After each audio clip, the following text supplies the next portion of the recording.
One thing that the Dodgers are gearing up for, and it's not anything on the field, it's going to be an invitation that they have accepted to the White House. President Trump has invited the Dodgers once again to come to the White House to celebrate their 2025 World Series championship, and again has garnered a lot of attention into whether or not the Dodgers should accept the invitation or not.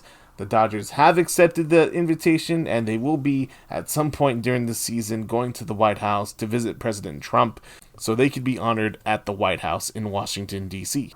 A very polarizing decision for the Dodgers to accept the invitation to the White House, and I can understand in some players' minds you want to be able to separate politics from sports, and it is a tradition for teams that have won the championship, World Series, NBA championship, Super Bowl, to go to the White House and be honored by the president. It is one thing to separate sports and separate politics, but the city that the Dodgers play in, there has been a lot of polarizing and controversial things going on in our city. And not just in LA, it's happening everywhere in this country. Our country is very divided when it comes to politics. It's been the most divided it's ever been in our nation's history. And majority people are either Republican or they're Democrat. Yes, you're going to have people that kind of fall in between and they're this party or they're that party.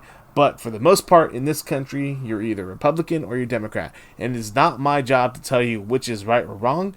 Everyone is entitled to their own belief system in which they think fits them the best. And it's not my job to sit here and tell you what is right or wrong.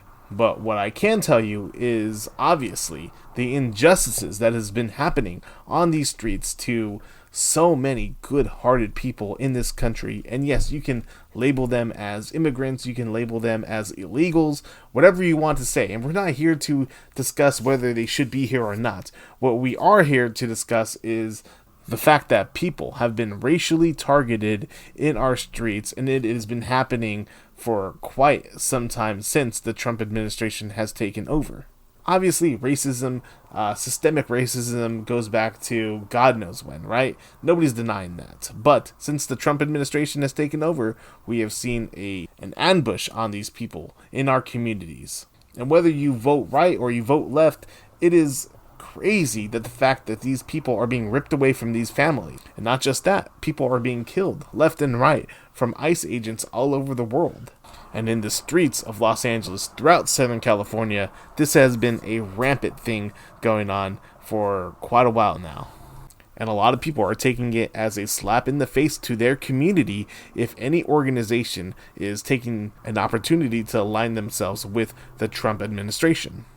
And, to be fair, maybe this isn't what it's about. I can see it from both lenses.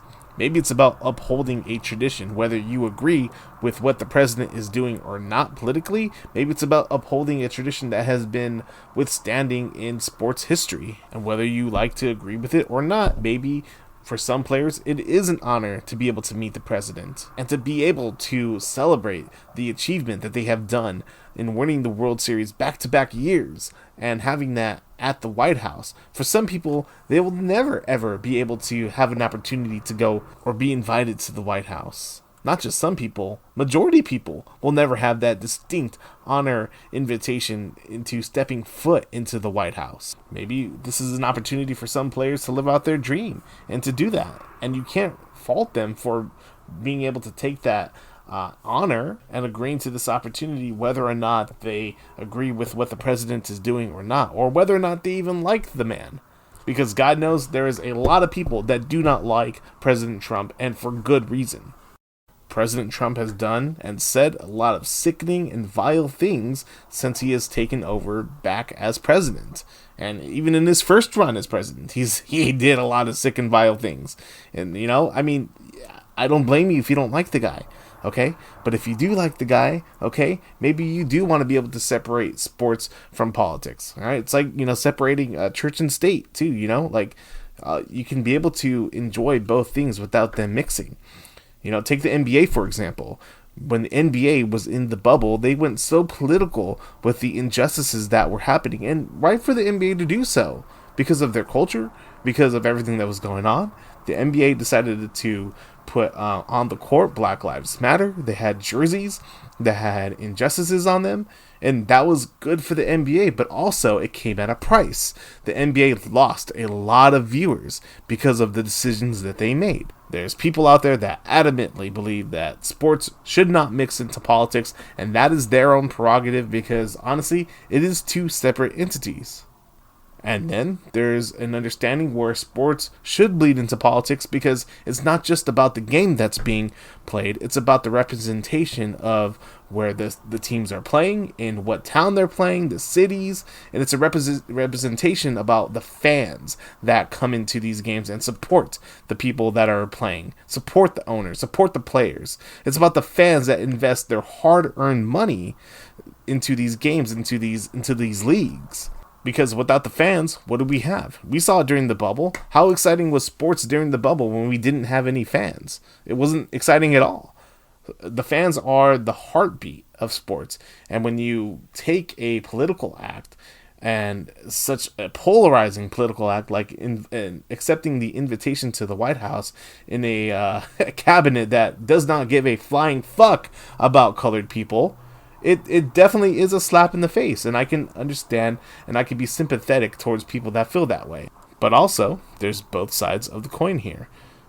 It's basically a very impossible situation for sports leagues to be in here because on one hand, you have a heartbeat of fans that drive in money for your team, that drive in money for your league, and you want to be able to support them in any way, shape, or form because they are the driving point to your sales.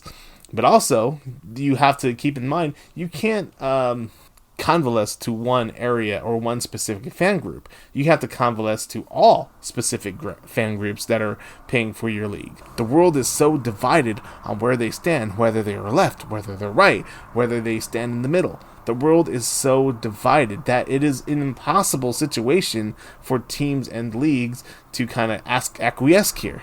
If you're asking for my personal opinion, I don't think the Dodgers should go to the White House because I do think it is a slap in the face to their community. Need we may remind everyone of how many people they pissed off when they went through the whole Sisters of Perpetual Indulgence fiasco. We all remember that, about how during a Pride Night, they invited, and this group has been around since the 70s, but during Pride Night, they had invited the Sisters of Perpetual Indulgence, a well-known San Francisco order of queen and trans nuns that were performing during a Pride Night at Dodger Stadium during a game. But they got raked over the coals from a lot of people claiming that they were anti-Christian and this and that. And, I believe, was it Clayton Kershaw that spoke up after that saying he was so offended. Look, it was Pride Night. You can't acquiesce to both sides. People are going to get pissed off no matter what you do. No matter what you do, people are going to be pissed off. Okay? But again, this isn't the first time that the Dodgers have been under hot water. And it isn't the first time they have pissed off their fan base.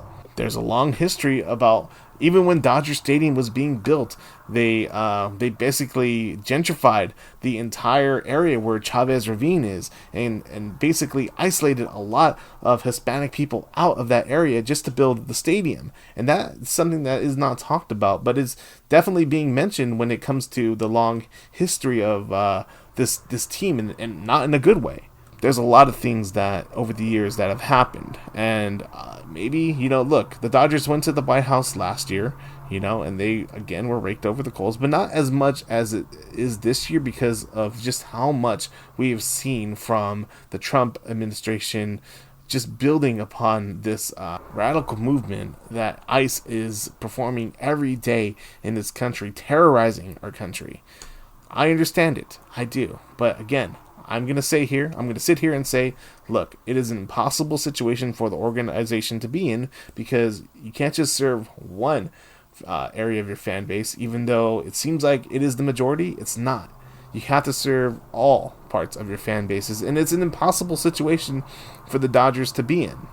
And again, whether you think sports and politics should be separated, or whether you think it all kind of bleeds in together, the fact of the matter is that the team is going to the White House at some point this at some point this season, and they're going to be celebrated by President Trump, and it's a controversial move nonetheless.